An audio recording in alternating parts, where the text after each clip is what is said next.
The Book of James, Yaakov, Chapter 1. Yaakov, a servant of Elohim and of the Master Yahshua Messiah, to the 12 tribes who are in the dispersion, greetings. My brothers, count it all joy when you fall into various trials, knowing that the proving of your belief works endurance. And let endurance have a perfect work, so that you be perfect and complete, lacking in naught. If any of you lacks wisdom, let him ask of Elohim, who gives to all generously and without reproach, and it shall be given to him. But he should ask in belief, not doubting, for he who doubts is like a wave of the sea driven and tossed by the wind. For that man should not think that he shall receive whatever from the Master. He is a double-minded man, unstable in all his ways. And let the lowly brother boast in his exaltation, but the rich in his humiliation, because as a flower of the field he shall pass away. For the sun rose with burning heat, and withered the grass, and its flower fell, and its pretty appearance perished. So also the rich man shall fade away in his ways. Blessed is the man who does endure trial, for when he has been proved, he shall receive the crown of life, which the Master has promised to those who love him. Let no one say when he is enticed, I am enticed by Elohim.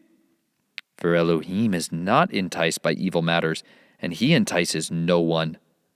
But each one is enticed when he is drawn away by his own desires and trapped.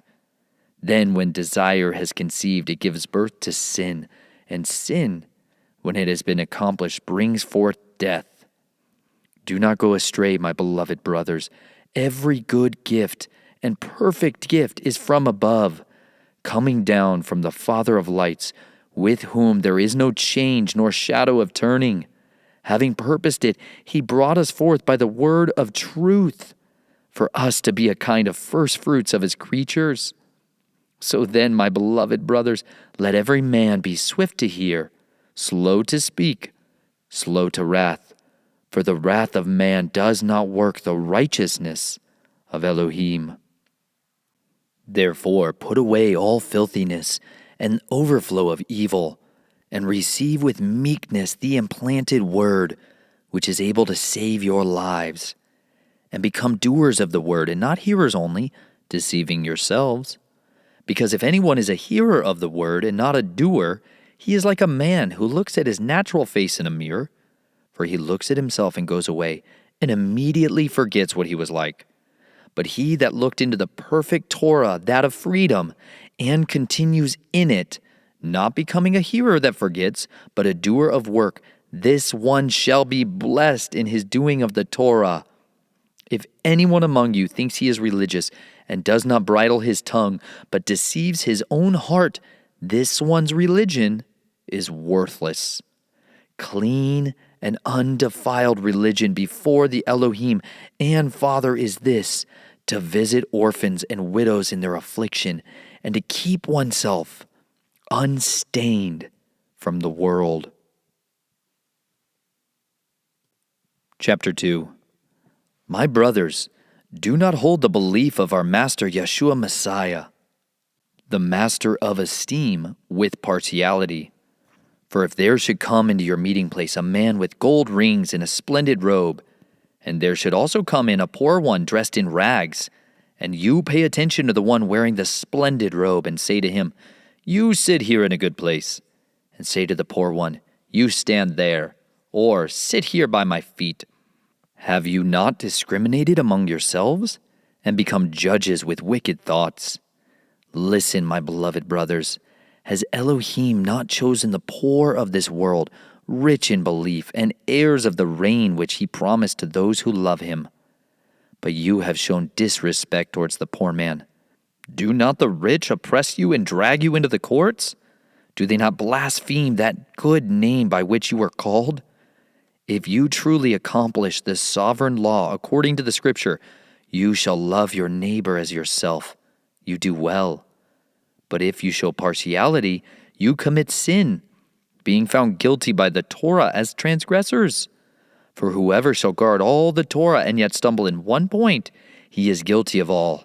For he who said, "Do not commit adultery," also said, "Do not murder." Now if you do not commit adultery, but you do murder, you have become a transgressor of Torah. So speak and so do as those who are to be judged by a Torah of freedom. For the judgment is without compassion to the one who has shown no compassion, and compassion boasts over judgment. My brothers, what use is it for anyone to say he has belief but does not have works? This belief is unable to save him. And if a brother or sister is naked and in need of daily food, but one of you says to them, "Go in peace, be warmed and be filled," but you do not give them the bodily needs, what use is it? So also belief, if it does not have works, is in itself dead.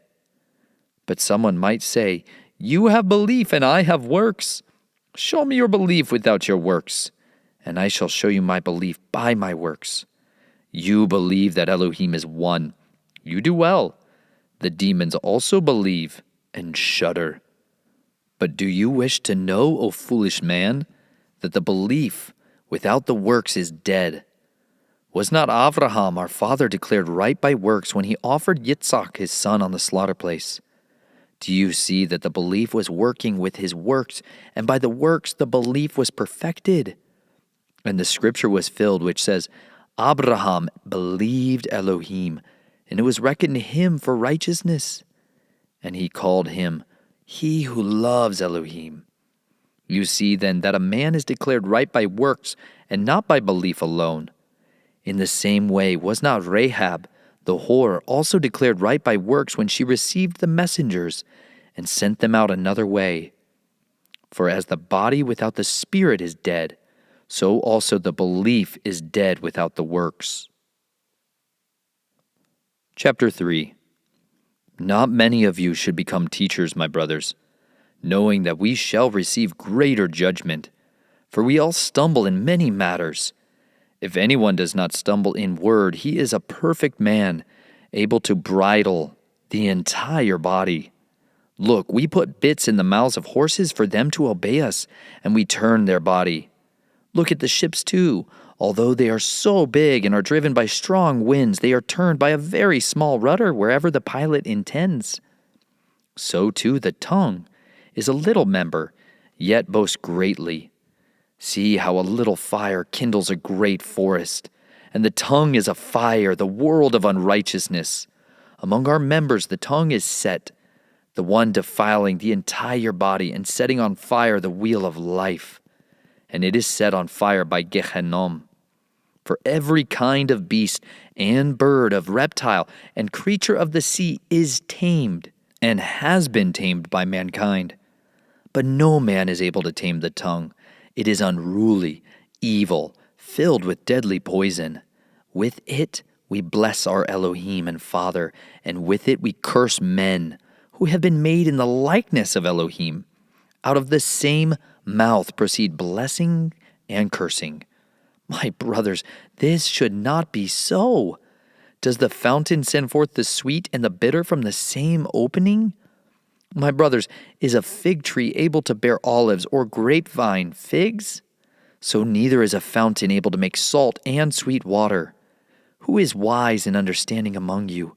Let him show by his good behavior his works in meekness of wisdom.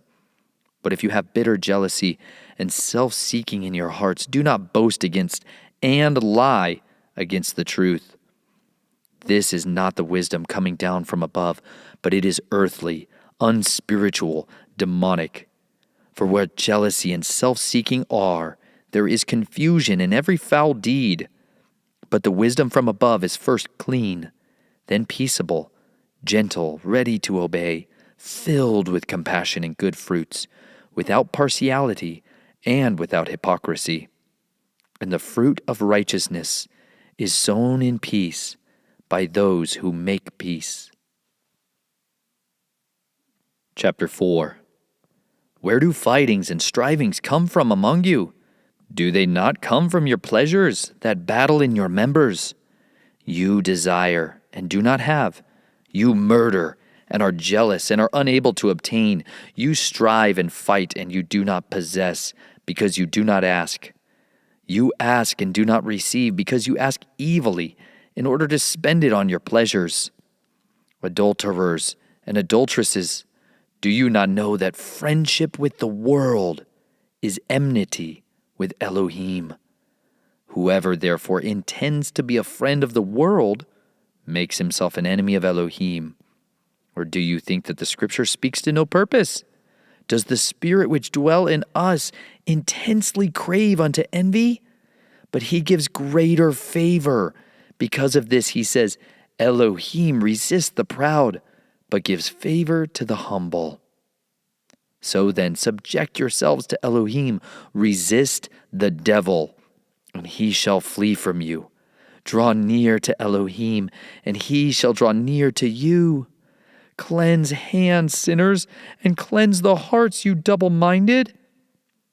Lament and mourn and weep. Let your laughter be turned to mourning and your joy to dejection. Humble yourselves in the sight of the Master, and he shall lift you up. Brother, do not speak against one another. He that speaks against a brother and judges his brother speaks against Torah. You are not a doer of Torah, but a judge.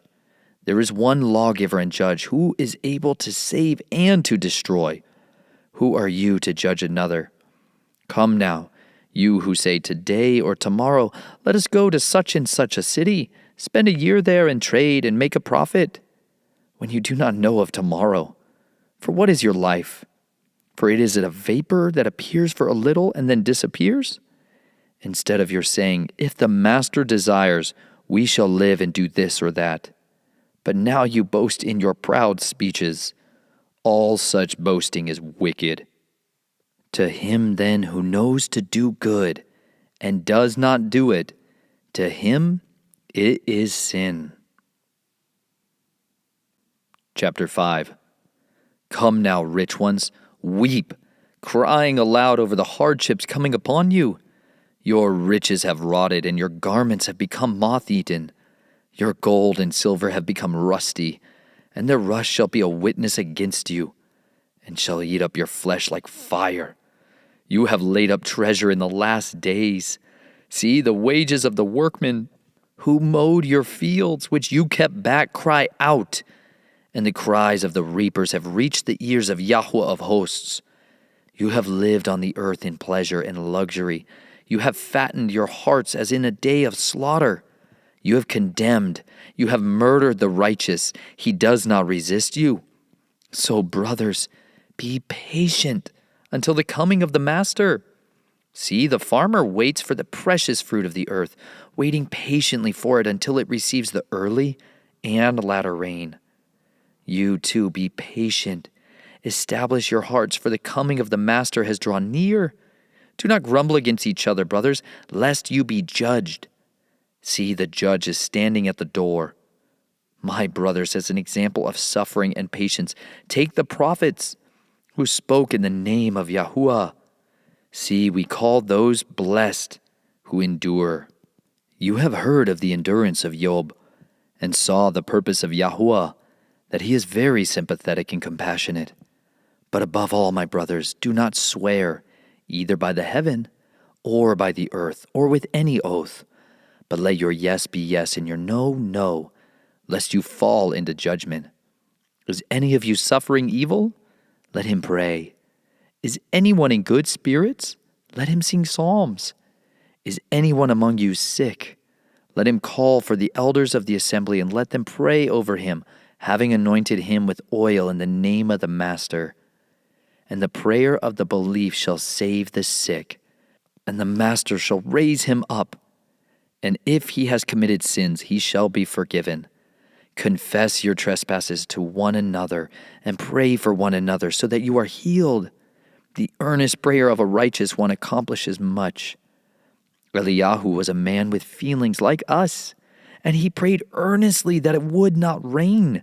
And it did not rain on the land for 3 years and 6 months. And he prayed again, and the heaven gave rain, and the land brought forth its fruit. Brothers, if anyone among you goes astray from the truth and someone turns him back, let him know that he who turns a sinner from the straying of his way shall save a life from death and cover a great number of sins.